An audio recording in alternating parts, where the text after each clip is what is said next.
بسم اللہ الرحمن الرحیم۔ السلام علیکم۔ اس ویڈیو میں ہم کتاب احیاء العلوم جلد نمبر 3 یعنی بک نمبر 3 کو آگے کنٹینیو کریں گے۔ اس سے پہلے اگر آپ نے سبسکرائب نہیں کیا تو سبسکرائب کر لیں اور بیل آئیکن پریس کر دیں۔ تو شروع کرتے ہیں۔ سیدنا عبداللہ بن عامر رحمہ اللہ کی سخاوت۔ حضرت سیدنا عبداللہ بن عامر بن قریظ رحمۃ اللہ علیہ مسجد سے اکیلے گھر جانے کے لیے نکلے تو قبیلہ ثقیف کا ایک لڑکا آپ کے پیچھے ہو لیا اور آپ کے ساتھ ساتھ چلنے لگا۔ حضرت عبداللہ رحمۃ اللہ تعالیٰ علیہ نے فرمایا، اے لڑکے کیا تمہیں کوئی حاجت ہے؟ اس نے کہا، اللہ عز و جل آپ کو فلاح و کامرانی عطا فرمائے، مجھے آپ سے کوئی کام نہیں ہے، بس میں نے آپ کو اکیلے چلتے دیکھا تو میں نے سوچا آپ کی حفاظت کروں، اور میں اللہ عز و جل کی پناہ چاہتا ہوں کہ آپ کو کوئی ناپسندیدہ امر پہنچے۔ حضرت عبداللہ رحمۃ اللہ تعالیٰ علیہ نے اس لڑکے کا ہاتھ پکڑا اور اسے اپنے ساتھ گھر لے گئے، پھر 1000 دینار منگوا کر اس لڑکے کو دے دیے اور فرمایا، یہ خرچ کرو، واقعی تمہارے گھر والوں نے تمہاری بہت اچھی تربیت کی ہے۔ مرنے کے بعد بھی سخاوت۔ منقول ہے کہ اہل عرب کا ایک قافلہ اپنے ایک سخی کی قبر کی زیارت کے لیے دور دراز کی مسافت کے بعد وہاں پہنچا، رات وہیں قیام کیا تو ان میں سے ایک شخص نے خواب میں صاحب قبر کو دیکھا کہ وہ اس سے کہہ رہا ہے، کیا تم میرے بہترین اونٹ کے بدلے اپنا اونٹ مجھے دینے پر راضی ہو؟ اس سخی صاحب قبر کا ایک بہترین اونٹ تھا جو اس کی پہچان تھا، جبکہ خواب دیکھنے والے کے پاس ایک موٹا تازہ اونٹ تھا۔ چنانچہ اس نے خواب میں حامی بھر لی، اس کے بہترین اونٹ سے اپنے اونٹ کا تبادلہ کر لیا۔ جب ان کے درمیان سودا طے ہو گیا تو خواب دیکھنے والا شخص خواب ہی میں اپنے اونٹ کی طرف بڑھا اور اسے نہر کر دیا۔ اچانک اس کی آنکھ کھلی تو دیکھا کہ اونٹ کی گردن سے خون بہہ رہا ہے۔ چنانچہ وہ اٹھا اور اونٹ کو نہر کر کے اس کا گوشت اہل قافلہ میں تقسیم کر دیا۔ انہوں نے گوشت پکایا، اس سے اپنی ضرورتوں کو پورا کیا اور رخت سفر باندھ کر چل پڑے۔ دوسرے دن یہ لوگ راستے ہی میں تھے کہ چند سوار ان کے سامنے آئے اور ان میں سے ایک نے کہا، تم میں فلاں بن فلاں کون ہے؟ یعنی خواب دیکھنے والے کا نام لے کر پوچھا۔ خواب دیکھنے والے نے کہا، میں ہوں۔ پوچھنے والے نے صاحب قبر کا نام لے کر پوچھا، کیا تم نے ان سے کسی چیز کی خرید و فروخت کی ہے؟ اس نے کہا، جی ہاں، میں نے خواب کی حالت میں ان کے اونٹ کے بدلے اپنا اونٹ فروخت کیا ہے۔ اس نے کہا، یہ ان کا عمدہ اونٹ ہے، لو یہ اب تمہارا ہوا۔ پھر کہا، وہ صاحب قبر میرے والد ہیں، میں نے ان کو خواب میں دیکھا کہ فرما رہے ہیں، اگر تم میرے بیٹے ہو تو میرا یہ عمدہ اونٹ فلاں بن فلاں کو دے دو، اور تمہارا نام بھی انہوں نے ہی بتایا ہے۔ سائل کو 4000 درہم دے دیے۔ ایک قریشی سفر سے واپس لوٹ رہا تھا کہ راستے میں اس کا گزر ایک مفلس و بیمار دیہاتی کے پاس سے ہوا۔ دیہاتی نے اسے مدد کے لیے پکارا تو اس نے اپنے غلام سے کہا، جو کچھ ہمارے خرچ سے بچا ہوا ہے وہ اس شخص کو دے دو۔ غلام نے اس دیہاتی کی گود میں 4000 درہم ڈال دیے۔ وہ اٹھنے لگا لیکن کمزوری کے باعث اٹھ نہ سکا اور رو پڑا۔ قریشی نے پوچھا، تم کیوں روتے ہو؟ شاید تم نے ہمارے عطیے کو کم سمجھا ہے۔ اس دیہاتی نے کہا، یہ بات نہیں ہے، بلکہ میں اس وجہ سے رو رہا ہوں کہ زمین تیرے کرم کو بھی کھا جائے گی۔ مال اور مکان دونوں دے دیے۔ حضرت سیدنا عبداللہ بن عامر علیہ رحمہ نے حضرت سیدنا خالد بن عقبہ بن ابی معیط رضی اللہ تعالیٰ عنہ سے ان کا بازار والا مکان 90,000 درہم میں خریدا۔ جب رات کا وقت ہوا تو انہوں نے حضرت خالد رضی اللہ عنہ کے گھر والوں کا رونا سنا تو اپنے گھر والوں سے پوچھا، ان کو کیا ہوا؟ انہوں نے کہا، یہ اپنے مکان کے لیے رو رہے ہیں۔ حضرت سیدنا عبداللہ بن عامر رحمہ اللہ نے اپنے غلام سے فرمایا، ان کے پاس جا کر کہو کہ مال اور مکان دونوں ان کے ہوئے۔ سیدنا لیث بن سعد رحمہ اللہ کی سخاوت۔ خلیفہ ہارون رشید نے حضرت سیدنا امام مالک علیہ رحمہ کی خدمت میں 500 دینار بھیجے۔ حضرت سیدنا لیث بن سعد علیہ رحمہ کو جب اس کی اطلاع ہوئی تو انہوں نے امام مالک علیہ رحمہ کی خدمت میں 1000 دینار بھیج دیے۔ خلیفہ کو یہ دیکھ کر غصہ آ گیا اور حضرت لیث بن سعد علیہ رحمہ سے کہا، میں نے 500 دینار دیے اور تم نے 1000 دینار دے دیے، حالانکہ تم میری رعایا میں سے ہو۔ حضرت سیدنا لیث علیہ رحمہ نے فرمایا، اے امیر المومنین، غلے کی تجارت سے میری یومیہ آمدنی 1000 دینار ہے۔ میں نے اس بات میں شرم محسوس کی کہ میں اپنی یومیہ آمدنی سے کم پیش کروں۔ منقول ہے کہ سیدنا لیث بن سعد علیہ رحمہ پر کبھی زکوٰۃ واجب نہیں ہوئی، باوجود یہ کہ ان کی یومیہ آمدنی 1000 دینار تھی، کیونکہ انہیں جو کچھ ملتا وہ خرچ کر دیتے، لہذا کبھی صاحب نصاب ہی نہیں ہوئے۔ ایک مشک شہد عطا کر دیا۔ منقول ہے کہ ایک عورت نے حضرت سیدنا لیث بن سعد علیہ رحمہ سے تھوڑا سا شہد مانگا تو آپ نے ایک مشک شہد دینے کا حکم دیا۔ آپ سے کہا گیا کہ اس عورت کا کام تو اس سے کم میں بھی چل جائے گا۔ آپ رحمۃ اللہ علیہ نے فرمایا، اس نے اپنی ضرورت کے مطابق مانگا ہے اور ہم پر جس قدر نعمت خداوندی ہے ہم نے اسی کے مطابق اسے دیا ہے۔ آپ رحمۃ اللہ علیہ کا معمول تھا، جب تک 360 مسکینوں کو صدقہ نہ دے دیتے اس وقت تک گفتگو نہ فرماتے۔ حضرت سیدنا امام اعمش رحمہ اللہ فرماتے ہیں، میری ایک بکری بیمار ہو گئی تو حضرت خیثمہ بن عبد الرحمن علیہ رحمہ صبح و شام اسے دیکھنے آتے اور مجھ سے پوچھتے، اس نے گھاس کھائی ہے یا نہیں، اور بچے اس کے دودھ کے بغیر کس طرح گزارا کر رہے ہیں۔ میں ایک گدے پر بیٹھا کرتا تھا، جب وہ جانے لگتے تو فرماتے، گدے کے نیچے جو کچھ ہے لے لو، حتیٰ کہ جب تک بکری بیمار رہی اس وقت تک وہ مجھے 300 سے زیادہ دینار دے چکے تھے۔ یہ دیکھ کر میں تمنا کرنے لگا کہ کاش بکری بیمار ہی رہتی۔ خلیفہ عبد الملک بن مروان نے سیدنا اسما بن خارجہ رحمہ اللہ سے کہا کہ مجھے آپ کی چند اچھی عادتوں کی خبر ملی ہے، آپ وہ مجھ سے بیان کیجیے۔ حضرت سیدنا اسما بن خارجہ رحمۃ اللہ تعالیٰ علیہ نے فرمایا، آپ میرے علاوہ کسی اور سے سنیں تو زیادہ بہتر ہے۔ عبد الملک بن مروان نے کہا، میں نے یہ تہیہ کر لیا ہے کہ میں تم سے ہی سنوں گا۔ حضرت سیدنا اسما بن خارجہ رحمۃ اللہ علیہ نے فرمایا، یا امیر المومنین، میں نے کبھی اپنے ہمنشین کے سامنے پاؤں نہیں پھیلائے۔ میں نے جب بھی لوگوں کو کھانے پر دعوت دی تو اپنے آپ کو ان کا محسن نہیں بلکہ انہیں اپنا محسن خیال کیا، اور جب بھی کوئی شخص میرے سامنے سوالی بن کر آیا تو میں نے اسے اس کی مانگ سے زیادہ ہی دیا۔ حضرت سیدنا سعید بن خالد علیہ رحمہ بہت سخی آدمی تھے۔ جب ان کے پاس کچھ نہ ہوتا تو سائل کو ایک دستاویز لکھ کر دے دیتے کہ جب میرے پاس کچھ مال آئے گا تو تمہیں دوں گا۔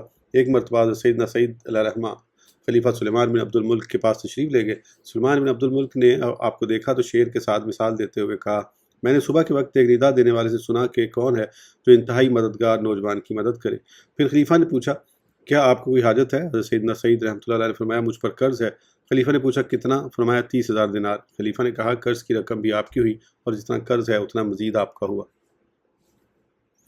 منقول ہے کہ حضرت سیدنا قیس بن سعد بن عبادہ رضی اللہ تعالیٰ عنہما بیمار ہوئے تو ان کے دوست و احباب نے ان کی عیادت میں تاخیر کی۔ آپ رضی اللہ تعالیٰ عنہ سے کہا گیا، چونکہ انہوں نے آپ کا قرض دینا ہے اس لیے وہ حیا کے باعث نہیں آئے۔ آپ رضی اللہ تعالیٰ عنہ نے فرمایا، اللہ عز و جل اس مال کو ذلیل و رسوا کرے جو دوستوں کو ملاقات سے روک دیتا ہے۔ پھر ایک شخص کو حکم دیا کہ وہ اعلان کر دے کہ جس آدمی پر قیس بن سعد کا قرض ہو وہ اس سے بری ہے۔ راوی کہتے ہیں، یہ سن کر شام تک ملاقات و عیادت کرنے والوں کی اتنی بھیڑ لگ گئی کہ آپ رضی اللہ تعالیٰ عنہ کے مکان کی سیڑھی ٹوٹ گئی۔ حضرت سیدنا ابو اسحاق علیہ رحمہ فرماتے ہیں، میں کوفہ میں اپنے قرضدار کو تلاش کرنے گیا تو وہاں مسجد اشس میں نماز فجر ادا کرنے لگا۔ جب میں نماز پڑھ چکا تو دیکھا میرے سامنے کپڑوں اور جوتوں کا ایک جوڑا رکھا ہوا ہے۔ میں نے کہا، میں یہاں کا رہنے والا نہیں ہوں۔ لوگوں نے کہا، حضرت اشس بن قیس کندی رضی اللہ تعالیٰ عنہ گزشتہ رات مکہ مکرمہ سے آئے ہیں اور انہوں نے حکم دیا ہے کہ اس مسجد کے ہر نمازی کو کپڑے اور جوتوں کا ایک ایک جوڑا دیا جائے۔ حضرت سیدنا شیخ ابو سعد خرکوشی نیشاپوری علیہ رحمہ سے مروی ہے کہ حضرت سیدنا حافظ محمد بن محمد علیہ رحمہ بیان کرتے ہیں، میں نے مکہ کے ایک شافی مجاور کو یہ کہتے سنا کہ مصر میں ایک غریب شخص کے یہاں بچے کی ولادت ہوئی۔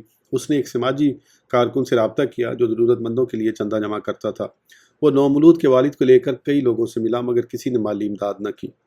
آخر کار ایک مزار پر حاضری دی جہاں اس سماجی کارکن نے کچھ اس طرح فریاد کی، یا سیدی، اللہ عز و جل آپ پر رحم فرمائے، آپ اپنی ظاہری زندگی میں بہت کچھ دیا کرتے تھے، آج کئی لوگوں سے نومولود کے لیے مانگا مگر کسی نے کچھ نہ دیا۔ یہ کہنے کے بعد اس سماجی کارکن نے ذاتی طور پر آدھا دینار نومولود کے والد کو ادھار پیش کرتے ہوئے کہا، جب بھی آپ خوشحال ہوں تو لوٹا دینا۔ دونوں اپنے راستے ہو لیے۔ سماجی کارکن کو رات خواب میں صاحب مزار کا دیدار ہوا۔ فرمایا، تم نے مجھ سے جو کہا وہ میں نے سن لیا تھا مگر اس وقت جواب دینے کی اجازت نہ تھی۔ میرے گھر والوں سے جا کر کہیے کہ انگیٹھی کے نیچے کی جگہ کھودیں، ایک مشکیزہ نکلے گا، اس میں 500 دینار ہوں گے، وہ ساری رقم اس نومولود کے والد کو پیش کر دیجیے۔ چنانچہ وہ صاحب مزار کے گھر والوں کے پاس پہنچا اور سارا ماجرا کیا سنایا۔ ان لوگوں نے نشاندہی کے مطابق جگہ کھودی اور 500 دینار نکال کر حاضر کر دیے۔ سماجی کارکن نے کہا، یہ سب دینار آپ ہی کے ہیں، میرے خواب کا کیا اعتبار؟ وہ بولے، جب ہمارے بزرگ دنیا سے پردہ فرمانے کے بعد بھی سخاوت کرتے ہیں تو ہم کیوں پیچھے ہٹے؟ چنانچہ ان لوگوں نے بااصرار وہ دینار سماجی کارکن کو دیے اور اس نے جا کر نومولود کے والد کو پیش کر دیے اور سارا واقعہ سنایا۔ اس غریب شخص نے آدھے دینار سے قرضہ اتارا اور آدھا دینار اپنے پاس رکھتے ہوئے کہا، مجھے یہی کافی ہے۔ باقی سب اس سماجی کارکن کو دیتے ہوئے کہا، بقیہ تم دینار غریب و نادار لوگوں میں تقسیم فرما دیجیے۔ راوی کا بیان ہے، مجھے سمجھ نہیں آتی کہ ان سب میں زیادہ سخی کون ہے۔ منقول ہے کہ جب حضرت سیدنا امام شافعی علیہ رحمہ مصر میں مرض الموت میں مبتلا ہوئے تو آپ نے فرمایا، فلاں آدمی سے کہنا کہ وہ مجھے غسل دے۔ جب آپ رحمۃ اللہ علیہ کا انتقال ہوا تو اس کو اطلاع دی گئی۔ وہ حاضر ہوا اور کہنے لگا، ان کے اخراجات کا رجسٹر لاؤ۔ جب رجسٹر لایا گیا تو اس نے دیکھا کہ حضرت سیدنا امام شافعی علیہ رحمہ پر 70,000 درہم قرض ہیں۔ اس نے وہ تمام قرض اپنے ذمہ لے کر اسے ادا کر دیا اور کہا، یہ ہے میرا حضرت سیدنا امام شافعی علیہ رحمہ کو غسل دینا۔ یعنی حضرت سیدنا امام شافعی علیہ رحمہ کی غسل سے مراد یہ تھی کہ میں ان کی جانب سے قرض ادا کر دوں۔ حضرت سیدنا ابو سعید واز خرکوشی علیہ رحمہ فرماتے ہیں، جب میں مصر میں آیا تو میں نے اس شخص کا مکان تلاش کیا تو لوگوں نے میری رہنمائی کی۔ میں نے اس کی اولاد اور پوتوں میں سے بعض کو دیکھا تو ان میں خیر اور بھلائی کے آثار نظر آئے۔ میں نے دل میں کہا، اس شخص کی بھلائی کے اثرات اور اس کی برکت ان میں ظاہر ہے، اور میں نے قرآن پاک کی اس آیت سے استدلال کیا، وَكَانَ آبُوهُمَا صَالِحًا، سورہ الکہف ترجمہ اور ان کا باپ نیک آدمی تھا۔ حضرت سیدنا امام شافعی علیہ رحمہ فرماتے ہیں جب سے میں نے حضرت سیدنا حماد بن ابو سلیمان علیہ رحمہ کے متعلق یہ واقعہ سنا تو مجھے ان سے محبت ہو گئی ہے کہ ایک مرتبہ وہ گدھے پر سوار ہوئے، جب اسے حرکت دی تو آپ کی قمیض کا بٹن ٹوٹ گیا۔ ایک دردی کے پاس سے گزر ہوا تو اس ارادے سے رک گئے کہ اتر کر بٹن لگوا لیتا ہوں۔ درزی نے کہا آپ کو اللہ عز و جل کی قسم آپ نہ اترے، چنانچہ اس نے خود ہی کھڑے ہو کر بٹن لگا دیا۔ آپ رحمۃ اللہ تعالیٰ نے ایک تھیلی نکالی جس میں 10 دینار تھے، وہ دردی کے حوالے کر دی اور اس کے کم ہونے پر معذرت بھی کی۔ پھر حضرت سیدنا امام شافعی علیہ رحمہ نے یہ اشعار پڑھے: ہائے حسرت میرے دل کے لیے اس مال پر جس کے ذریعے میں اہل مروت میں سے کم مال والوں پر سخاوت کروں، لیکن معذرت کے علاوہ میرے پاس کوئی چارہ نہیں، کیونکہ کسی ضرورت مند کو دینے کے لیے میرے پاس کچھ نہیں۔ حضرت سیدنا ربیع بن سلیمان علیہ رحمہ سے مروی ہے کہ ایک شخص نے حضرت سیدنا امام شافعی علیہ رحمہ کی سواری کی رکاب پکڑی تو آپ رحمۃ اللہ علیہ نے فرمایا اے ربیع، اسے 4 درہم دے دو اور میری طرف سے اس سے کم دینے پر معذرت بھی کر لو۔ حضرت سیدنا ربیع بن سلیمان علیہ رحمہ فرماتے ہیں میں نے حضرت سیدنا امام حمیدی علیہ رحمہ کو فرماتے سنا کہ حضرت سیدنا امام شافعی علیہ رحمہ صنعا سے مکہ مکرمہ آئے تو آپ کے پاس 10,000 درہم تھے۔ آپ رحمۃ اللہ تعالیٰ علیہ نے مکہ مکرمہ سے باہر ایک خیمہ نصب کیا اور وہ درہم ایک کپڑے پر بچھا دیے، پھر جو بھی آتا اسے ایک مٹھی بھر کر دے دیتے، حتیٰ کہ آپ نے ظہر کی نماز پڑھ کر کپڑا جھاڑا تو اس پر کچھ نہ تھا۔ حضرت سیدنا فقیہ ابو سور رحمۃ اللہ علیہ فرماتے ہیں کہ حضرت سیدنا امام شافعی علیہ رحمہ نے مکہ مکرمہ جانے کا ارادہ کیا تو آپ کے پاس کچھ مال تھا اور آپ اتنی سخاوت کرتے کہ کبھی کبھی ہی آپ کے پاس کچھ باقی بچتا تھا۔ میں نے عرض کیا مناسب ہے کہ آپ اس مال سے اپنے اور اپنی اولاد کے لیے کوئی زمین خرید لیں۔ اس کے بعد آپ کہیں تشریف لے گئے اور پھر جب ہمارے پاس واپس تشریف لائے تو میں نے آپ سے اس مال کے بارے میں پوچھا۔ آپ نے فرمایا میں نے مکہ مکرمہ میں کوئی ایسی زمین نہیں پائی جسے میں خرید سکوں، کیونکہ میری معلومات کے مطابق ان میں سے اکثر وقف ہیں، لیکن میں نے مینا میں ایک مکان بنایا ہے کہ جب ہمارے احباب حج کے لیے جائیں تو وہاں ٹھہریں۔ پھر امام شافعی علیہ رحمہ نے اپنے بارے میں یہ اشعار کہے: میں اپنے نفس کو دیکھتا ہوں کہ وہ کچھ باتوں کی خواہش رکھتا ہے، لیکن میرے مال کی کمی اس خواہش کی تکمیل نہیں کر سکتی۔ میرا نفس مجھے بخل کرنے نہیں دیتا اور صحابت کے لیے میرے پاس مال نہیں۔ محمد بن عباد مہلبی کہتے ہیں کہ میرے والد خلیفہ مامون کے پاس گئے تو اس نے انہیں 1,00,000 درہم دیے۔ جب وہ وہاں سے اٹھے تو انہوں نے تمام درہم صدقہ کر دیے۔ یہ خبر مامون تک بھی پہنچ گئی۔ جب وہ دوبارہ مامون کے پاس گئے تو اس نے انہیں اس بات پر جھڑکا۔ انہوں نے کہا اے امیر المومنین، موجود چیز کو روکنا معبود کے بارے میں بدگمانی کرنا ہے کہ وہ مزید عطا نہیں کرے گا۔ یہ سن کر مامون نے ان کو 1,00,000 درہم مزید دے دیے۔ ایک شخص نے سیدنا سعید بن عاص رضی اللہ عنہ سے کچھ مانگا تو آپ نے اسے 1,00,000 درہم دینے کا حکم دیا۔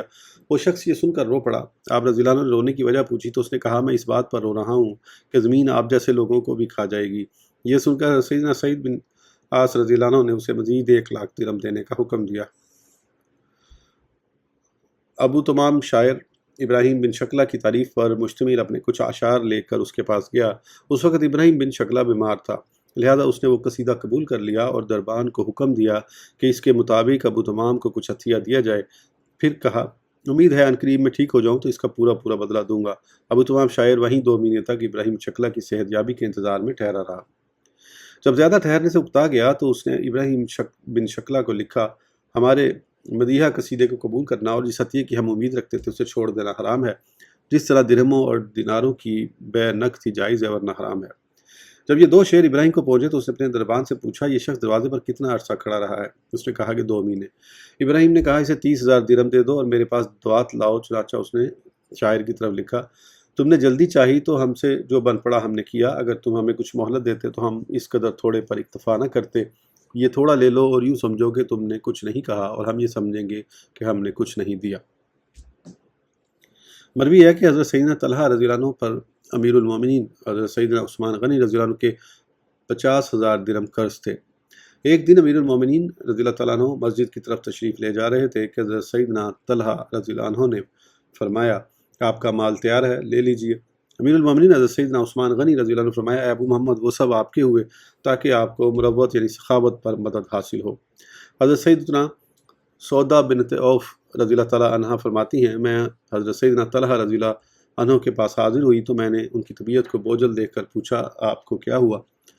انہوں نے فرمایا میرے پاس مال جمع ہو گیا ہے جس کی وجہ سے میں غمگین ہوں۔ میں نے کہا آپ کو غم کرنے کی کیا ضرورت ہے، اپنی قوم کو بلا کر مال ان میں تقسیم فرما دیں۔ چنانچہ انہوں نے اپنے غلام کو بلایا اور اس سے کہا میری قوم کو بلا لاؤ، پھر آپ نے وہ مال اپنی قوم میں تقسیم فرما دیا۔ میں نے خادم سے پوچھا کتنا مال تھا؟